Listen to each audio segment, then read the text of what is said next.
Book 8. The Victory of the Trojans.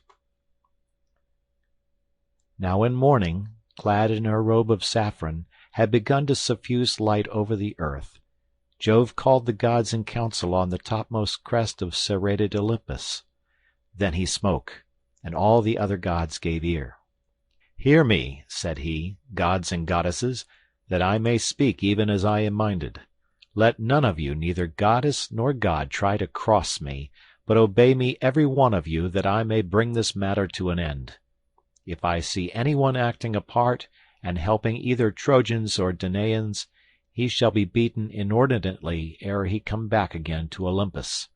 Or I will hurl him down into the dark Tartarus, far into the deepest pit under the earth, where the gates are iron and the floor bronze, as far beneath Hades as heaven is high above the earth, that you may learn how much the mightiest I am among you.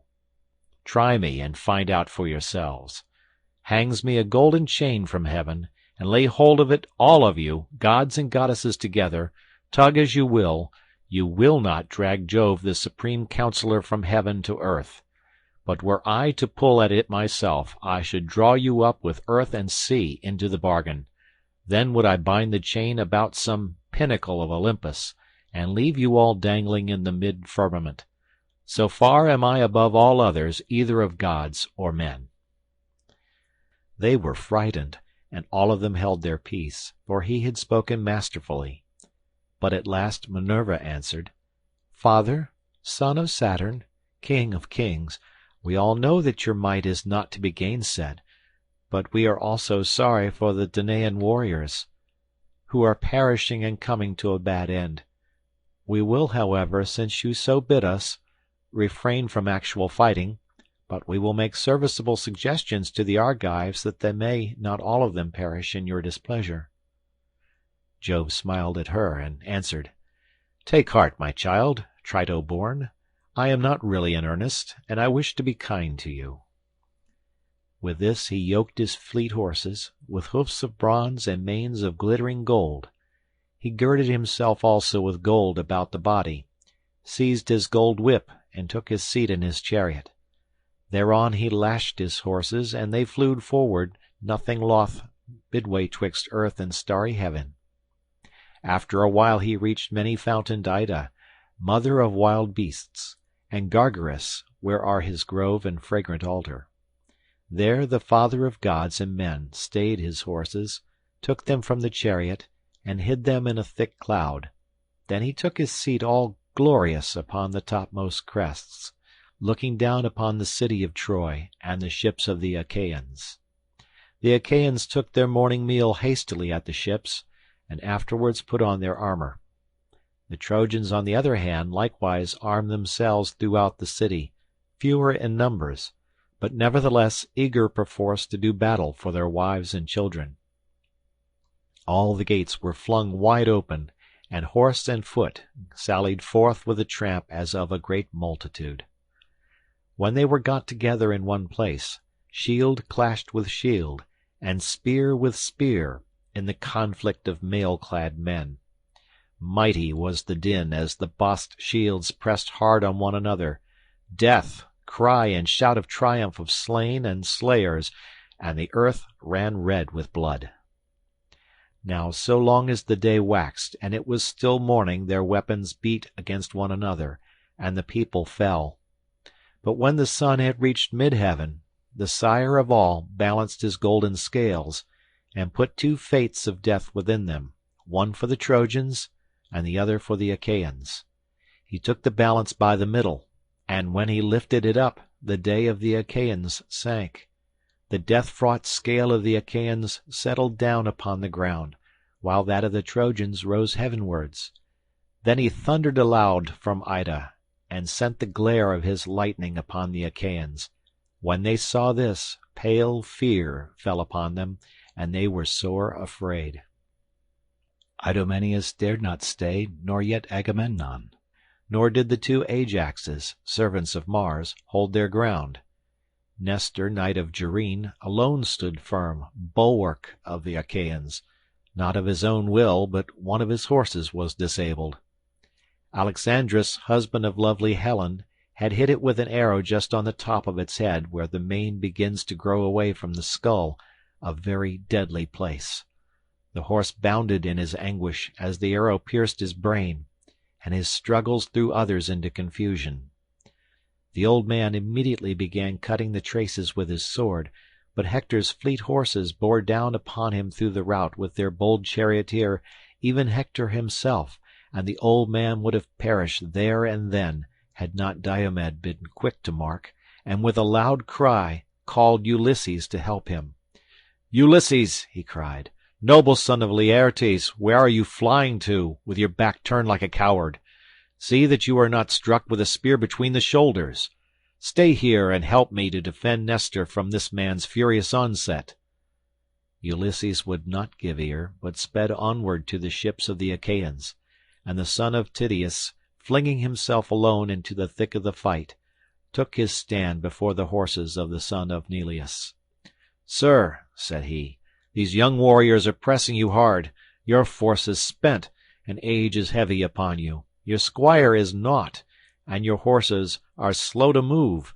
Mount my chariot, and see what the horses of Tros can do, how cleverly they can scud hither and thither over the plain, either in flight or in pursuit. I took them from the hero Aeneas. Let our squires attend to your own steeds, but let us drive mine straight at the Trojans, that Hector may learn how furiously I too can wield my spear." Nestor, knight of Gerene, hearkened to his words. Thereon the doughty squires, Sthenelus and kind-hearted Eurymedon, saw to Nestor's horses, while the two both mounted Diomed's chariot. Nestor took the reins in his hands and lashed the horses on. They were soon close up with Hector, and the son of Tidious aimed a spear at him as he was charging full speed towards them.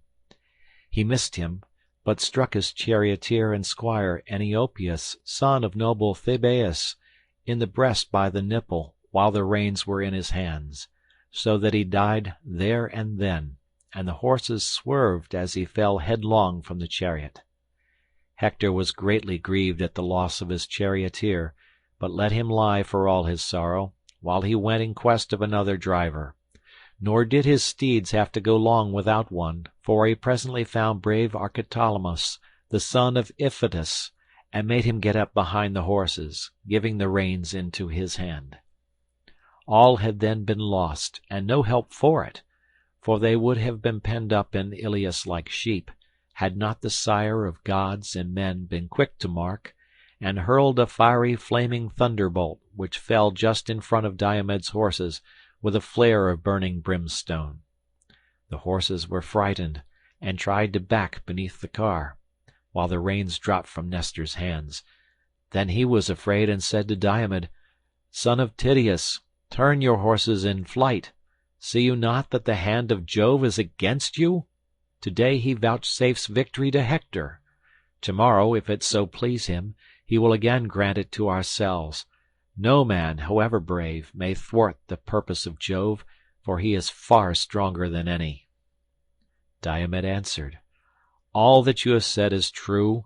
There is a grief, however, which pierces me to the very heart, for Hector will talk among the Trojans and say, 'The son of Tidious fled before me to the ships.'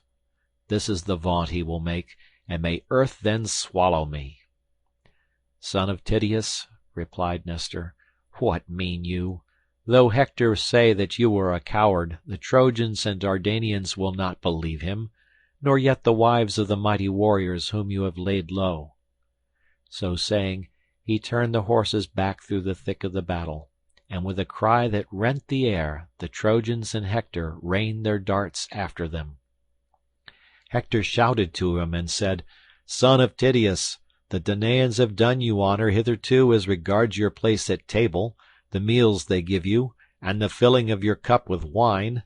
Henceforth they will despise you, for you are become no better than a woman. Be off, girl and coward that you are. You shall not scale our walls through any flinching upon my part, neither shall you carry off our wives in your ships, for I shall kill you with my own hand." The son of Tidious was in two minds, whether or no to turn his horses round again and fight him. Thrice did he doubt, and thrice did Jove thunder from the heights of Ida in token to the Trojans that he would turn the battle in their favour. Hector then shouted to them and said, "Trojans, Lycians, and Dardanians, lovers of close fighting, be men, my friends, and fight with might and with main. I see that Jove is minded to vouchsafe victory and great glory to myself, while he will deal destruction upon the Danaans. Fools, for having thought of building this weak and worthless wall! It shall not stay my fury. My horses will spring lightly over their trench, and when I am at their ships, forget not to bring me fire that I may burn them, while I slaughter the Argives, who will be all dazed and bewildered by the smoke." Then he cried to his horses, "Xanthus and Podargus, and you, Aethon, and goodly Lampus, pay me for your keep now, and for all the honey-sweet corn with which Andromache, daughter of great Eetion, has fed you, and for which she has mixed wine and water for you to drink whenever you would, before doing so even for me, who am her own husband. Haste in pursuit, that we may take the shield of Nestor, the fame of which ascends to heaven, for it is of solid gold, arm-rods and all, and that we may strip from the shoulders of Diomed the cuirass which Vulcan made him. Could we take these two things, the Achaeans would set sail in their ships this selfsame night." Thus did he vaunt, but Queen Juno made high Olympus quake as she shook with rage upon her throne. Then said she to the mighty god of Neptune, "What now, wide-ruling lord of the earthquake? Can you find no compassion in your heart for the dying Danaans, who bring you many a welcome offering to Hellas and to Ajax? Wish them well, then. If all of us who are with the Danaans were to drive the Trojans back and keep Jove from helping them, he would have to sit there sulking alone on Ida." King Neptune was greatly troubled, and answered, "Juno, rash of tongue, what are you talking about? We other gods must not set ourselves against Jove, for he is far stronger than we are." Thus did they converse, but the whole space enclosed by the ditch, from the ships even to the wall, was filled with horses and warriors, who were pent up there by Hector son of Priam, now that the hand of Jove was with him.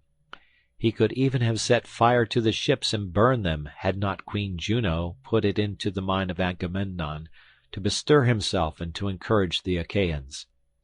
To this end he went round the ships and tents, carrying a great purple cloak, and took his stand by the huge black hull of Ulysses' ship, which was middlemost of all. It was from this place that his voice would carry farthest, on the one hand towards the tents of Ajax son of Telamon, and on the other towards those of Achilles, for these two heroes, well assured of their own strength, had valorously drawn up their ships at the two ends of the line. From this spot, then, with a voice that could be heard afar, he shouted to the Danaans, saying, "Argives, shame on you cowardly creatures, brave in semblance only! Where are now our vaunts that we should prove victorious? The vaunts we made so vaingloriously in Lemnos, when we ate the flesh of horned cattle and filled our mixing bowls to the brim. You vowed that you would each of you stand against 100 or 200 men, and now you prove no match even for one, for Hector, who will be ere long setting our ships in a blaze. Father Jove, did you ever so ruin a great king and rob him so utterly of his greatness? Yet, when to my sorrow I was coming hither, I never let my ship pass your altars without offering the fat and thigh bones of heifers upon every one of them, so eager was I to sack the city of Troy. Vouchsafe me then this prayer, suffer us to escape at any rate with our lives, and let not the Achaeans be so utterly vanquished by the Trojans." Thus did he pray, and Father Jove, pitying his tears, vouchsafed him that his people should live, not die. Forthwith he sent them an eagle, most unfailingly portentous of all birds, with a young fawn in its talons. The eagle dropped the fawn by the altar on which the Achaeans sacrificed to Jove, the lord of omens. When, therefore, the people saw that the bird had come from Jove, they sprang more fiercely upon the Trojans and fought more boldly. There was no man of all the many Danaans who could then boast that he had driven his horses over the trench and gone forth to fight sooner than the son of Tidious. Long before any one else could do so, he slew an armed warrior of the Trojans, Ajax the son of Phradmon. He had turned his horses in flight, but the spear struck him in the back, midway between his shoulders, and went right through his chest, and his armor rang rattling round him as he fell forward from his chariot.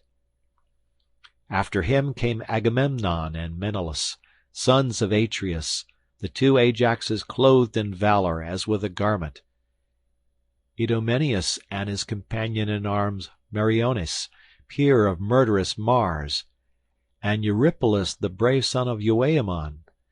Ninth came Teucer with his bow, and took his place under cover of the shield of Ajax son of Telamon.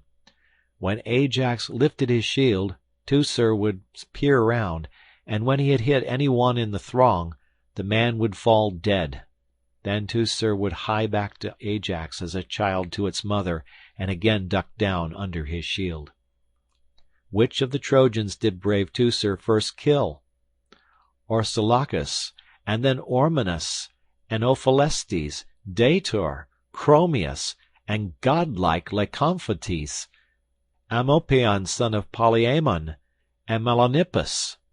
These in turn did he lay low upon the earth, and King Agamemnon was glad when he saw him making havoc of the Trojans with his mighty bow. He went up to him and said, Teucer, man after my own heart, son of Telamon, captain among the host, shoot on, and be at once the saving of the Danaans and the glory of your father Telamon, who brought you up and took care of you in his own house when you were a child, bastard though you were. Cover him with glory, although he is far off. I will promise, and I will assuredly perform. If Aegis-bearing Jove and Minerva grant me to sack the city of Iliad, you shall have the next best meed of honor after my own, a tripod, or 2 horses with their chariot, or a woman who shall go up into your bed. And Teucer answered, Most noble son of Atreus, you need not urge me. From the moment we began to drive them back to Iliad, I have never ceased, so far as in me lies, to look out for men whom I can shoot and kill. I have shot 8 barbed shafts, and all of them have been buried in the flesh of warlike youths, but this mad dog I cannot hit. As he spoke he aimed another arrow straight at Hector, for he was bent on hitting him. Nevertheless he missed him, and the arrow hit Priam's brave son Gorgythion in the breast. His mother, fair Castianera, lovely as a goddess, had been married from a Cyme, and now he bowed his head as a garden poppy in full bloom when it is weighed down by showers in spring. Even thus heavy bowed his head beneath the weight of his helmet. Again he aimed at Hector, for he was longing to hit him, and again his arrow missed, for Apollo turned it aside. But he hit Hector's brave charioteer Archeptolemus in the breast, by the nipple, as he was driving furiously into the fight. The horses swerved aside as he fell headlong from the chariot, and there was no life left in him. Hector was greatly grieved at the loss of his charioteer, but for all his sorrow he let him lie where he fell, and bade his brother Cebriones, who was hard by, take the reins. Cebriones did as he had said. Hector thereon with a loud cry sprang from his chariot to the ground, and seizing a great stone made straight for Teucer with intent to kill him. Teucer had just taken an arrow from his quiver and had laid it upon the bowstring, but Hector struck him with the jagged stone as he was taking aim, and drawing the string to his shoulder. He hit him just where the collarbone divides the neck from the chest, a very deadly place, and broke the sinew of his arm so that his wrist was less, and the bow dropped from his hand as he fell forward on his knees. Ajax saw that his brother had fallen, and running towards him bestrode him and sheltered him with his shield.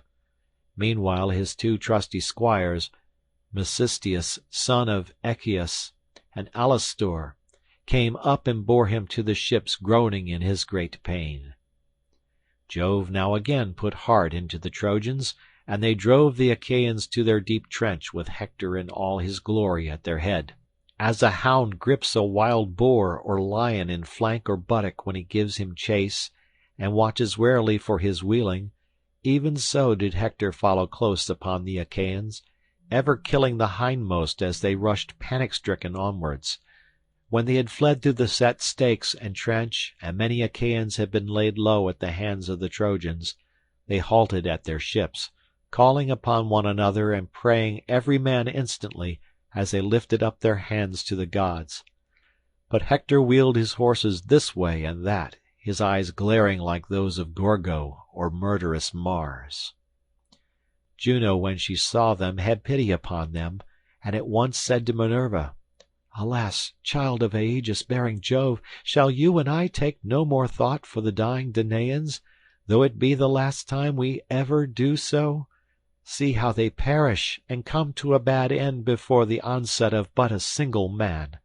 Hector the son of Priam rages with intolerable fury, and has already done great mischief." Minerva answered, "Would, indeed, this fellow might die in his own land, and fall by the hands of the Achaeans. But my father Jove is mad with spleen, ever foiling me, ever headstrong and unjust. He forgets how often I saved his son, when he was worn out by the labours Eurystheus had laid on him. He would weep till his cry came up to heaven, and then Jove would send me down to help him. If I had had the sense to foresee all this, when Eurystheus sent him to the house of Hades, to fetch the hell-hound from Erebus, he would never have come back alive out of the deep waters of the river Styx. And now Jove hates me, while he lets Thetis have her way because she kissed his knees and took hold of his beard, when she was begging him to do honour to Achilles. I shall know what to do next time he begins calling me his grey-eyed darling. Get our horses ready, while I go within the house of Aegis-bearing Jove and put on my armour. We shall then find out whether Priam's son Hector will be glad to meet us in the highways of battle, or whether the Trojans will glut hounds and vultures with the fat of their flesh, as they be dead by the ships of the Achaeans." Thus did she speak, and white-armed Juno, daughter of great Saturn, obeyed her words. She set about harnessing her gold-bedizened steeds, while Minerva, daughter of Aegis-bearing Jove, flung her richly vesture, made with her own hands, on to the threshold of her father, and donned the shirt of Jove, arming herself for battle. Then she stepped into her flaming chariot, and grasped the spear so stout and sturdy and strong with which she quells the ranks of heroes who would have displeased her. Juno lashed her horses, and the gates of heaven bellowed as they flew open of their own accord, gates over which the Hours preside, in whose hands are heaven and Olympus, either to open the dense cloud that hides them or to close it. Through these the goddesses drove their obedient steeds. But Father Jove, when he saw them from Ida, was very angry, and sent winged Iris with a message to them. "Go," said he, "fleet Iris, turn them back, and see that they do not come near me, for if we come to fighting there will be mischief. This is what I say, and this is what I mean to do. I will lame their horses for them, I will hurl them from their chariot, and will break it in pieces. It will take them all 10 years to heal the wounds my lightning shall inflict upon them. My grey-eyed daughter will then learn what quarrelling with her father means. I am less surprised and angry with Juno, for whatever I say she always contradicts me." With this Iris went her way, fleet as the wind, from the heights of Ida to the lofty summits of Olympus. She met the goddesses at the outer gates of its many valleys, and gave them her message. "What," said she, "are you about? Are you mad? The son of Saturn forbids going. This is what he says, and this is what he means to do. He will lame your horses for you. He will hurl you from your chariot, and will break it in pieces. It will take you all 10 years to heal the wounds his lightning will inflict upon you, that you may learn, grey-eyed goddess, what quarreling with your father means. He is less hurt and angry with Juno, for whatever he says she always contradicts him. But you, bold hussy, will you really dare to raise your huge spear in defiance of Jove?" With this she left them, and Juno said to Minerva, "Of a truth, child of aegis-bearing Jove, I am not for fighting men's battles further in defiance of Jove. Let them live or die as luck will have it, and let Jove mete out his judgments upon the Trojans and Danaans according to his own pleasure." She turned her steeds. The Hours presently unyoked them, made them fast to their ambrosial magers, and leaned the chariot against the end wall of the courtyard. The two goddesses then sat down upon their golden thrones, amid the company of the other gods, but they were very angry. Presently Father Jove drove his chariot to Olympus, and entered the assembly of gods. The mighty lord of the earthquake unyoked his horses for him, set the car upon its stand, and threw a cloth over it. Jove then sat down upon his golden throne, and Olympus reeled beneath him. Minerva and Juno sat alone, apart from Jove, and neither spoke nor asked him questions. But Jove knew what they meant, and said, "Minerva and Juno, why are you so angry? Are you fatigued with killing so many of your dear friends the Trojans? Be this as it may, such is the might of my hands that all the gods in Olympus cannot turn me. You were both of you trembling all over ere ever you saw the fight and its terrible doings. I tell you therefore, and it would have surely been, I should have struck you with lightning, and your chariots would never have brought you back again to Olympus." Minerva and Juno groaned in spirit as they sat side by side, and brooded mischief for the Trojans. Minerva sat silent without a word, for she was in a furious passion, and bitterly incensed against her father. But Juno could not contain herself, and said, "What, dread son of Saturn, are you talking about? We know how great your power is. Nevertheless we have compassion upon the Danaan warriors who are perishing and coming to a bad end. We will, however, since you so bid us, refrain from actual fighting, but we will make serviceable suggestions to the Argives, that they may not all of them perish in your displeasure." And Jove answered, "Tomorrow morning, Juno, if you choose to do so, you will see the son of Saturn destroying large numbers of the Argives. For fierce Hector shall not cease fighting till he has roused the son of Peleus, when they are fighting in dire straits at their ships' sterns about the body of Patroclus. Like it or no, this is how it is decreed. For aught I care, you may go to the lowest depths beneath earth and sea, where Iapetus and Saturn dwell in lone Tartarus, with neither ray of light nor breath of wind to cheer them. You may go on and on till you get there, and I shall not care one whit for your displeasure. You are the greatest vixen living." Juno made him no answer. The sun's glorious orb now sank into Oceanus, and drew down night over the land. Sorry indeed were the Trojans when light failed them, but welcome and thrice prayed for did darkness fall upon the Achaeans. Then Hector led the Trojans back from the ships, and held a council on the open space near the river, where there was a spot clear of corpses. They left their chariots and sat down on the ground to hear the speech he made them. He grasped a spear 11 cubits long, the bronze point of which gleamed in front of it, while the ring round its spearhead was of gold. Spear in hand he spoke. "Hear me," said he, "Trojans, Dardanians, and allies. I deemed but now that I should destroy the ships and all the Achaeans with them ere I went back to Ilius. But darkness came on too soon. It was this alone that saved them and their ships upon the seashore. Now therefore let us obey the behests of night, and prepare our suppers. Take your horses out of their chariots, and give them their feeds of corn. Then make speed to bring sheep and cattle from the city.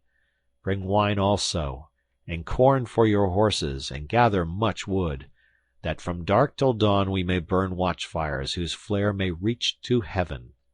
For the Achaeans may try to fly beyond the sea by night, and they must not embark scatheless and unmolested. Many a man among them must take a dart with him to nurse at home, hit with spear or arrow as he is leaping on board his ship, that others may fear to bring war and weeping upon the Trojans. Moreover, let the heralds tell it about the city that the growing youths and grey-bearded men are to camp upon its heaven-built walls. Let the women each of them light a great fire in her house, and let watch be safely kept, lest the town be entered by surprise while the host is outside. See to it, brave Trojans, as I have said, and let this suffice for the moment. At daybreak I will instruct you further. I pray and hope to Jove and to the gods that we may then drive those fate-sped hounds from our land, for 'tis the fates that have borne them and their ships hither. This night, therefore, let us keep watch, but with early morning let us put on our armour and rouse fierce war at the ships of the Achaeans. I shall then know whether brave Diomed the son of Tidious will drive me back from the ships to the wall, or whether I shall myself slay him and carry off his blood-stained spoils. Tomorrow let him show his mettle, abide my spear if he dare.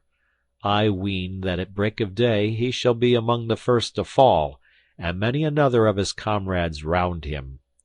Would that I were as sure of being immortal and never growing old, and of being worshipped like Minerva and Apollo, as I am that this day will bring evil to the Argives." Thus spoke Hector, and the Trojans shouted applause. They took their sweating steeds from under the yoke, and made them fast each by his own chariot. They made haste to bring sheep and cattle from the city. They brought wine also, and corn from their houses, and gathered much wood. They then offered unblemished hecatombs to the immortals, and the wind carried the sweet savour of sacrifice to heaven. But the blessed gods partook not thereof, for they bitterly hated Iliad with Priam and Priam's people. Thus high in hope they sat through the livelong night by the highways of war, and many a watchfire did they kindle. As when the stars shine clear, and the moon is bright, there is not a breath of air, not a peak nor glade nor jutting headland, but it stands out in the ineffable radiance that breaks from the serene of heaven. The stars can all of them be told, and the heart of the shepherd is glad.